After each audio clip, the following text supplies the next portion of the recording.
The best definition of confidence we ever came across, and we asked everybody for definitions of confidence, the best definition we came across was from a professor at Ohio State University who described confidence this way. Confidence is the stuff that turns thoughts into action. Simple, right? Confidence is the stuff that turns thoughts into action. You want to apply for a promotion.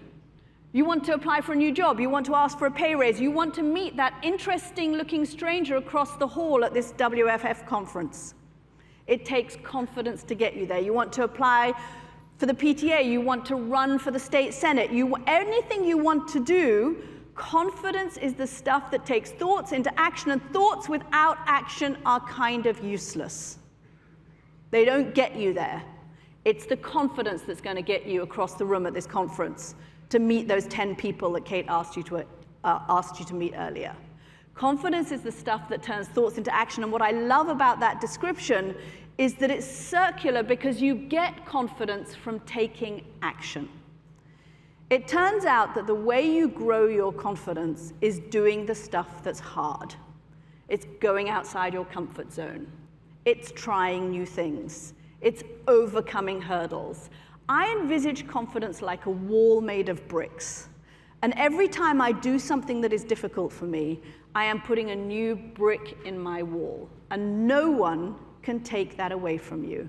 Confidence that comes from likes on an Instagram post, or streaks on Snapchat, or people giving you a great review or a pat on the back, that is what psychologists call volatile confidence. It can be taken away.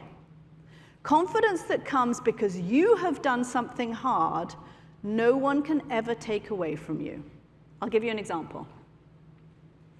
I went to a meeting for my day job. I'm a political reporter. I went to a meeting at the White House recently.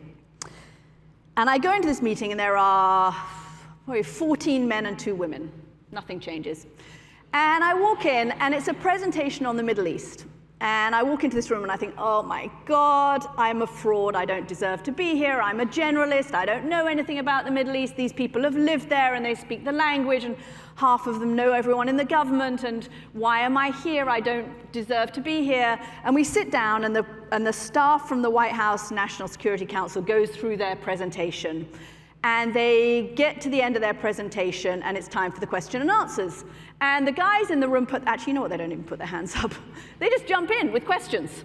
They just jump in with questions. And I'm sitting there, and I always think, when I'm in that kind of situation where there's so many men and so few women, that it's very important for the woman to ask a question. But it seemed clear to me that the other woman, this Iranian woman, was not planning to ask a question. So that's going through my head. So I'm thinking to myself, well, I better ask a question then. But if I ask a question, they'll realize I don't know as much as them, and my question won't be very clever. And then I'll probably sweat, and I might stammer, and then I'll blush. And then because I tend to blush, and then everybody will stare at me, and then they'll really think I'm stupid. And all of this is going through my head. All of this is going. It would have been more useful to listen to the discussion, right? I had this amazing opportunity to listen to this discussion, but I've got this kind of internal monologue going on about how I'm going to start sweating. Also, top tip, don't wear pink silk blouses on that kind of thing, because anyway. Eventually, I put my hand up. I'm a good girl. I put my hand up, and I ask a question. And it wasn't the most intelligent question in the history of questions, but it wasn't the most stupid either. It was fine. And guess what happened? The earth did not open up and swallow me whole. It was amazing. The sky did not fall on my head. And I was still there. And I had banked a brick of confidence. Because the next time I was in that position, I knew that I could survive it. I knew that I could ask a question in a circumstance I find difficult and come out okay and still alive. For each and every person in the room, you may be thinking to yourself, what's she talking about? That's not that hard. Asking a question, it's fine. But there will be something that challenges each and every one of you. And it may be different for each and every one of you. But it's pushing through that hard thing that will give you that brick of confidence that no one can ever take away from you. In the confidence code, we call it take action. It's that simple. The more action you take, the more confidence you get. And yes, every time you take action to do something new, guess what? It comes with a risk of failing. That's part of the deal. And you have to be able to assess that risk, see how big it really is, overcome the risk, and not try to be perfect. Because if you try to be perfect, you won't ask that question or do that hard thing. Because when you're trying to be perfect, first of all, forget it. Robots are perfect, people aren't, so just let it go. It's a standard you are never going to reach. Perfection is not there for you. It's not an option. It's not there for you. It's not for me.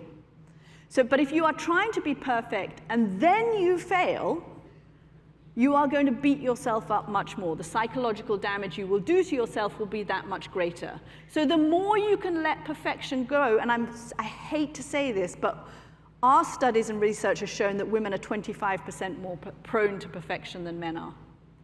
We want to be perfect workers, we want to be perfect spouses, we want to be perfect partners, we want to be perfect friends, we want to be perfect in the yoga studio. Who has not checked out their down dog recently compared to everybody else's? Right? So much for being Zen.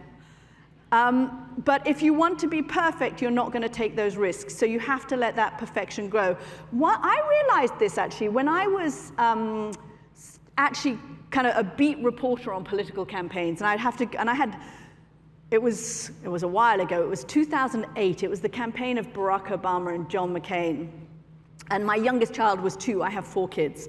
And my youngest, Poppy, was 2.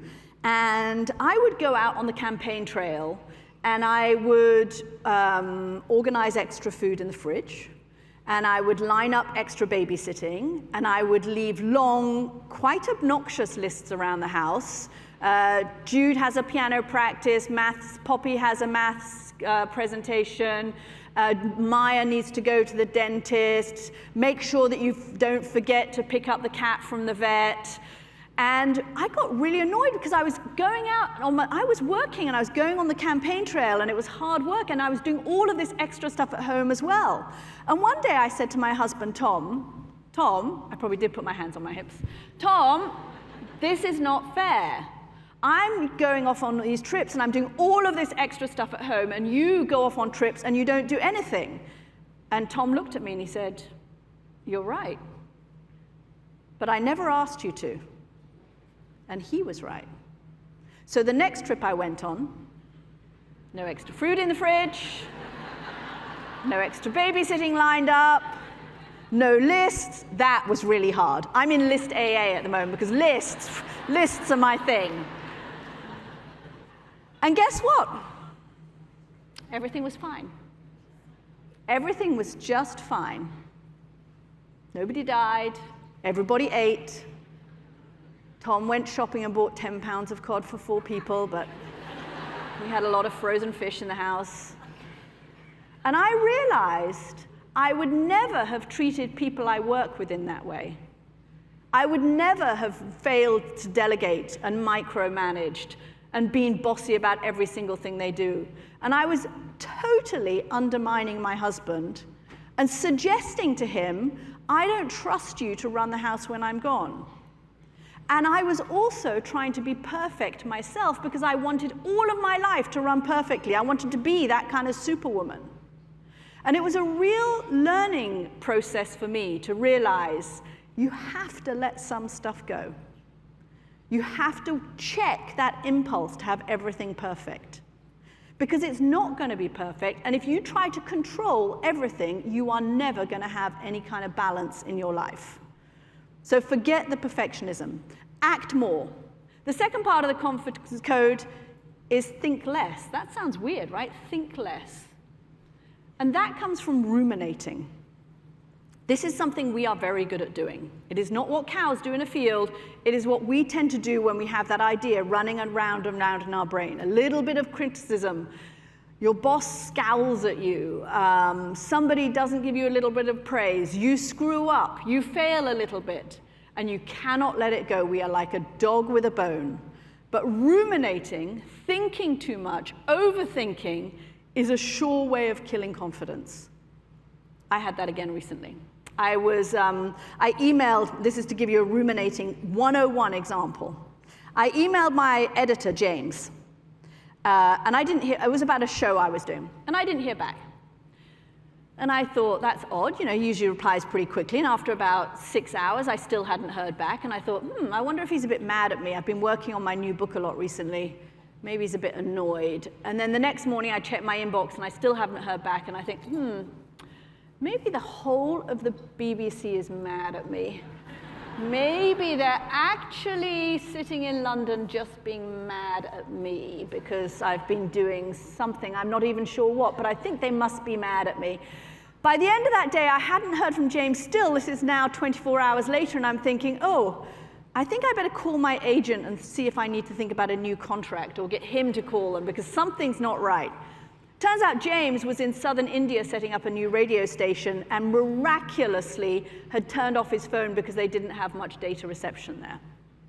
It was nothing to do with me. I was ruminating. I had worked myself up into a whole stew of reasons for something totally benign that must be my fault.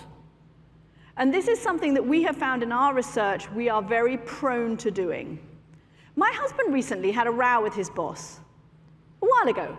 And a week after he had this big row with Jessica, about a week later, I said to him, Tom, you know, how's it going with Jessica? And he said, fine, why?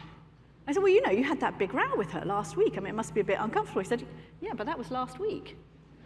I had been worrying about my husband's row with his boss that he hadn't thought about for a week. Let it go. Let it go.